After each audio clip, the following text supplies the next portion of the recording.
Hello students. तो हम integral calculus में रिडक्शन फार्मूले देख रहे हैं। इससे पहले कई लेक्चर में हमने integration of sine raise to n x, cos raise to n x, sec raise to n x, cosec raise to n x, cot raise to n x, tan raise to n x, इसमें limit 0 to pi, 0 to 2 pi, 0 to पाई/2, ये सब कुछ concept है वो previous lecture में कई lecture में कवर किए हैं। और आज का जो कंसेप्ट है वो थोड़ा सा अलग है। तो आपको ये जो वीडियो है एंड तक देखना है ताकि आपका जो कंसेप्ट है वो अच्छी तरह क्लियर हो सकता है। तो इंटीग्रेशन बाय पार्ट जो इनडेफिनेट इंटीग्रल के लिए और डेफिनेट इंटीग्रल के लिए, ये आपको दोनों में से कौन सा तो यूज करना पड़ेगा आज के इस लेक्चर में। तो देखते हैं क्या है कंसेप्ट आज के लेक्चर का और वो कैसे हमें सॉल्व करना है। तो यहाँ जो पार्ट क्वेश्चन है वो क्वेश्चन आपके सामने अब दे रहे हैं। यहाँ रिडक्शन फार्मूला जो है हमने sine raise to n x का फाइंड आउट किया है, लेकिन यहाँ sine raise to two n x का फाइंड आउट करना है।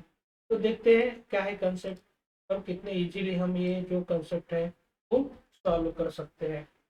तो इसमें हमें पहले क्या करना पड़ेगा, ये जो आयन है आयन की टर्म इसलिए माना है यहाँ I n is equal to integration of sine raise to two n x d x, ये है। तो ये क्या करना पड़ेगा, हमें गिवन है तो यहाँ हम गिवन लिख रहे हैं, लेकिन इसमें हम थोड़ा सा सिंप्लीफाई करेंगे।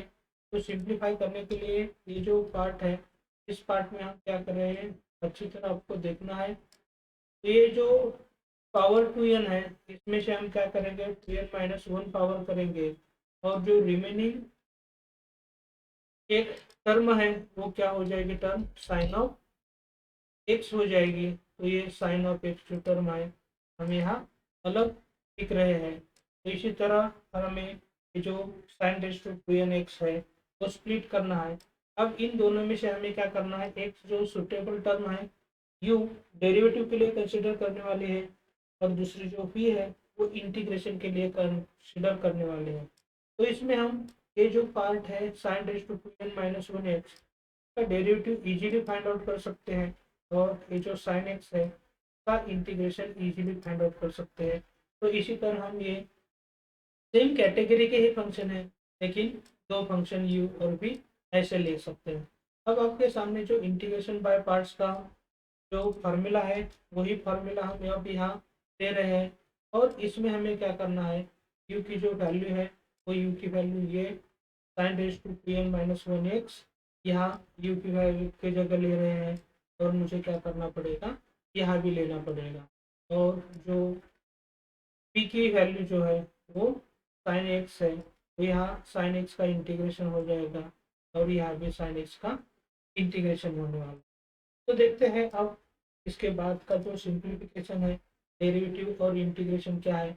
अब आप यहाँ देख सकते हैं ये जो साइन एक्स है साइन एक्स का इंटीग्रेशन है वो क्या होता है, माइनस कॉस ऑफ एक्स हो जाएगा। तो ये पार्ट जो है हम आपके सामने माइनस कॉस ऑफ एक्स यहाँ हो जाएगा। अब यही पार्ट मैं क्या करने जा रहा हूँ, यहाँ भी साइन एक्स का इंटीग्रेशन आप देख सकते हैं क्या हो जाएगा, माइनस कॉस एक्स हो जाएगा। अब मुझे इसका डेरिवेटिव फाइंड आउट करना है। पहले हम क्या करते हैं, ये डेरिवेटिव के बाहर लेके इसका डेरिवेटिव फाइंड आउट करते हैं। तो देखो ये जब क्या होगा, पावर जो है पावर जनरली क्या होता है सामने आ जाएगा। तो ये जो पावर है टू एन माइनस वन वो क्या हो रहा है, सामने आ रहा है, और इसमें क्या हो जाएगा एक पावर कम हो जाएगा। तो ये sine raise to two n minus two x हो जाएगा। लेकिन फिर साइन एक्स का जो डेरिवेटिव है वो डेरिवेटिव क्या होता है, कॉस ऑफ एक्स होता है। तो ये कॉस ऑफ एक्स ऐसे लिखना पड़ेगा। ये जो ब्रैकेट है वो ब्रैकेट हम यहाँ से रिमूव कर रहे हैं। तो इसी तरह ये जो d by d x of sine raise to two n minus one x इसी तरह हो जाएगा। अब मुझे ये पार्ट जो है सिंप्लीफाई करना है।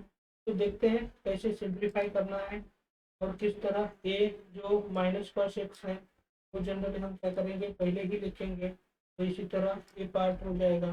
फिर आप देख सकते हैं ये माइनस और ये माइनस जो है वो प्लस हो जाएगा, तो हम यहाँ प्लस लेते हैं, और ये जो माइनस साइन है उसे इग्नोर कर देते हैं।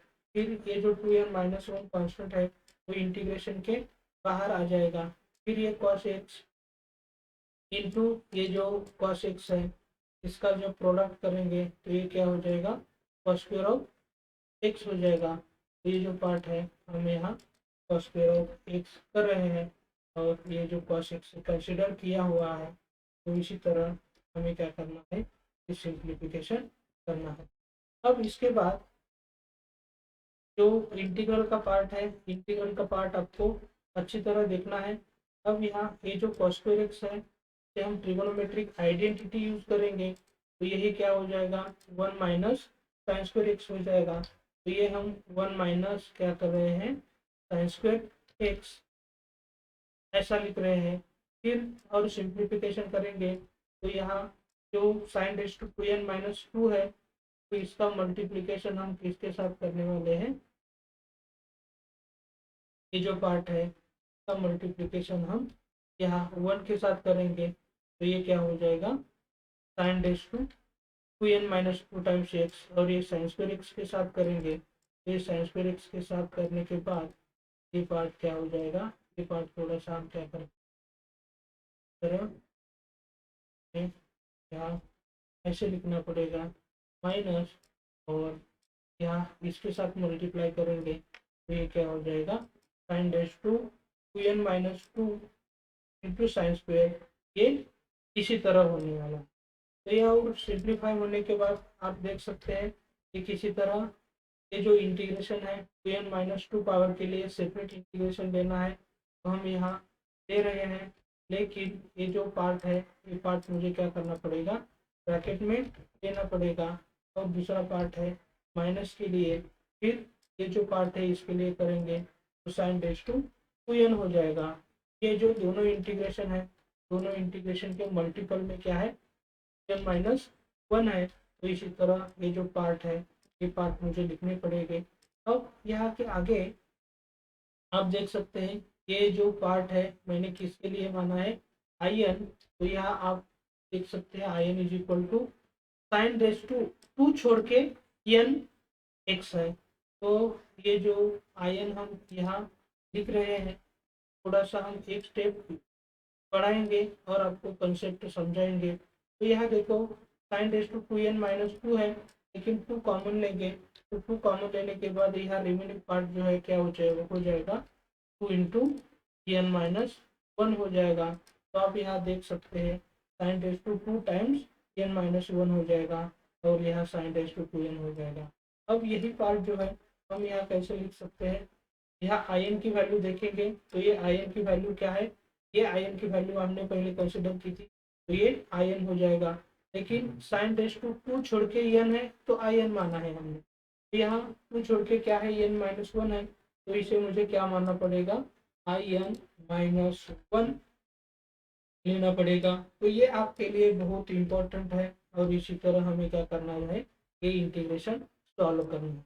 अब हमें जो नेक्स्ट स्टेप लेनी है, तो नेक्स्ट स्टेप में हमें क्या करना पड़ेगा, ये जो 2n माइनस 1 का मल्टीप्लिकेशन है, वो मल्टीप्लिकेशन किसके साथ होने वाला है, आई एन माइनस 1 के साथ और आई एन के साथ, दोनों के साथ होने वाला है। तो ये मल्टीप्लिकेशन होने के बाद हम ब्रैकेट को क्या कर सकते हैं, एलिमिनेट कर सकते हैं, रिमूव कर सकते हैं। अब इसके बाद ये जो आयन के रिलेटेड टर्म है माइनस टर्म है, और वही टर्म जब लेफ्ट हैंड साइड में आएगी तो क्या हो जाएगा, ये माइनस का प्लस हो जाएगा, और रिमेनिंग टर्म जो है एज इट इज रहेगी। फिर और क्या हो सकता है, अब आप यहाँ देख सकते हैं ये आयन और ये आयन कॉमन आ जाएगा। तो आयन कॉमन आने के बाद यहाँ सिर्फ 1 ही रहेगा, तो ये पार्ट जो है हम कहाँ ले रहे हैं, यहाँ ले रहे हैं। तो इसी तरह ये पार्ट जो है ये पार्ट हो जाएगा, और इसके बाद हम क्या कर सकते हैं, ये प्लस 1 माइनस 1 कैंसिल हो जाएगा, तो यहाँ जो सिंप्लीफिकेशन होने वाला है 2n हो जाएगा, राइट हैंड साइड तो एज इट इज रहेगा। फिर हम यही जो पार्ट है, यही पार्ट के लिए 2n को राइट हैंड साइड में लेके जाएंगे, तो यहाँ क्या हो जाएगा, 1/2n हो जाएगा।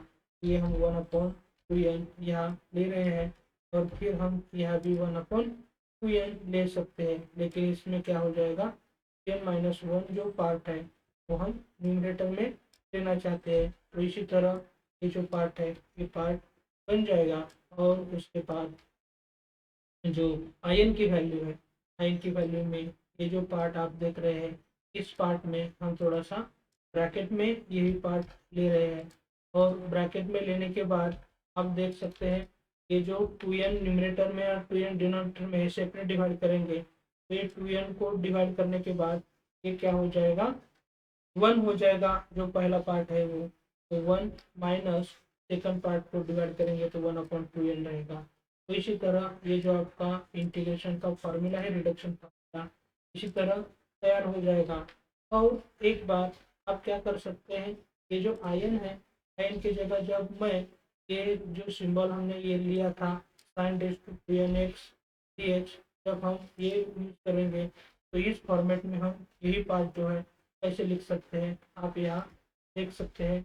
ये जो है 2n-2 लिखना पड़ेगा, यहाँ 2n-1 नहीं लिखना है, ये भी आपको अच्छी तरह देखना है, नहीं तो आपको लिखना ही है तो यहाँ क्या करना पड़ेगा, n-1 करेंगे तो ये n-1 को हमें ब्रैकेट में लिखना पड़ेगा, तो ही आपका सॉल्यूशन जो है सही हो जाएगा। तो इसी तरह आपको ये अच्छी तरह देखना है, और ये जो सिंप्लीफिकेशन है तो सिंप्लीफिकेशन भी अच्छी तरह करना है। तो इसी तरह ये जो रिडक्शन फार्मूला है, रिडक्शन फार्मूला हम देख सकते हैं। इसी तरह हम क्या कर सकते हैं, ये जो नेक्स्ट क्वेश्चन आपके सामने दे रहे हैं, तो नेक्स्ट क्वेश्चन हम इसी का यूज करके सॉल्व कर सकते हैं। तो नेक्स्ट क्वेश्चन देखो क्या है, और ये जो क्वेश्चन है हम थोड़ा सा फटाफट सॉल्व करने वाले हैं। तो ये क्वेश्चन नंबर 14 है, integration 0 to π/2 sin raised to 2nx dx।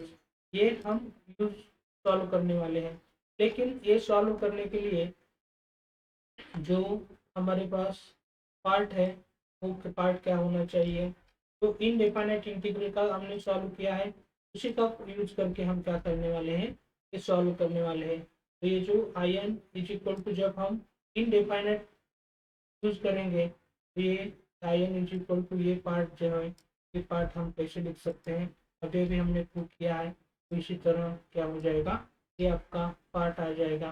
फिर मुझे इंटीग्रेशन 0 को क्या करना है, π/2 करना है। तो ये जो इंटीग्रेशन है, ये इंटीग्रेशन हम कैसे लिख सकते हैं, इसी तरह हम इंटीग्रेशन ले सकते हैं, लेकिन उस हिसाब से हमें जो राइट हैंड साइड का ये पार्ट है, इस पार्ट में हमें क्या करना पड़ेगा, इज इक्वल टू ये पार्ट जब हम लेंगे तो इस पार्ट में मुझे क्या करना है, लिमिट्स देना है, क्योंकि ये इंटीग्रेशन हुआ है इसका, तो यहाँ से तो मुझे क्या करने पड़ेंगे, लिमिट 0 to क्या करना पड़ेगा, π/2 करना पड़ेगा। यह 0 to π/2 हो रहा है, और यहाँ जो इंटीग्रेशन लेने वाले हैं कौन से पार्ट का, इस पार्ट का इंटीग्रेशन लेने वाले हैं, तो इसे मुझे क्या करना पड़ेगा, डिफाइनेट इंटीग्रेशन तैयार करना पड़ेगा। फिर यहाँ लिमिट जो है लोअर लिमिट 0 हो जाएगा, और अपर लिमिट तो आप देख ही सकते हैं, अपर लिमिट क्या है, π/2 है। तो ये 0 to π/2 या 0 to π/3, 0 to π/4 कुछ भी हो सकता है, तो इस हिसाब से हमें क्या करना है, ये इंटीग्रल सॉल्व करना है। तो फिर हम इसके बाद जब यहाँ से आगे ही पार्ट लेके सिंप्लीफाई करेंगे, तो ये पार्ट आपको कैसे सॉल्व करना है आप यहाँ देख सकते हैं। ये जो पार्ट है, यही पार्ट हम आपके सामने ले रहे हैं, और इसमें से जो ये पार्ट है, इसमें क्या करना है, मुझे अपर लिमिट पुट करना है, और इसमें ही मुझे क्या करना है, लोअर लिमिट करना है, और ये पार्ट आगे वाला एज इट इज रहेगा। और इसमें क्या होने वाला है, फिर यहाँ क्या कर सकते हैं, जब हम π/2 पुट करेंगे तो cos π/2 0 हो जाएगा, तो ये 0 इंटू साइन π/2 क्या 1, और 1 की पावर 2n-1 भी 1 हो जाएगा। यहाँ cos 0 की वैल्यू 1 होने वाली है, लेकिन साइन 0 की वैल्यू क्या होने वाली है, 0 होने वाली है। तो इसी तरह अपर और लोअर लिमिट के लिए क्या हो जाएगा, ये पार्ट हो जाएंगे, लेकिन ये जब हम सिंप्लीफाई करेंगे तो कोई भी पार्ट यहाँ नहीं रहेगा, तो ये पूरी तरह जाएगा, और ये पॉजिटिव टर्म है। इसी तरह ये जो है, ये इंटीग्रेशन आपका हो जाएगा। और हम हाँ यहाँ कैसे लिख सकते हैं, इसी तरह ये जो पार्ट है, इस तरह ये पार्ट लिख सकते हैं। अब यही पार्ट जब हमें डॉट सिंबल में लिखना है, तो ये आई एन इक्वल टू ये जो पार्ट है, यही पार्ट कैसे लिख सकते हैं, यहाँ मुझे टू छोड़ के n माइनस वन है, तो यहाँ क्या लिखना पड़ेगा, आई n माइनस वन लिखना पड़ेगा। और ये यहाँ थोड़ा सा हम सिंप्लीफाई करेंगे या ना करेंगे आपके ऊपर डिपेंड हो जाएगा, लेकिन एलसीएम लेंगे तो यहाँ 2n हो जाएगा। तो यह हम ऐसा भी लिख सकते हैं 2n minus one upon 2n। और ये हम इसी तरह जो रिडक्शन फार्मूला है डेफिनेट इंटीग्रल के लिए इस तरह रिडक्शन फार्मूला तैयार कर सकते हैं। तो एकदम सिंपल तरीके से ये जो आइडिया है, ये आइडिया हम आपके लिए दे रहे हैं। इसके लिए एक लाइक तो बनता ही है, और जो हमारा चैनल है RSM मैथ्स, वो जब आप सब्सक्राइब करेंगे तो आपको इंजीनियरिंग मैथमेटिक्स 1 2 3 के सब वीडियोस देखने को मिलेंगे जब नोटिफिकेशन बेल आइकन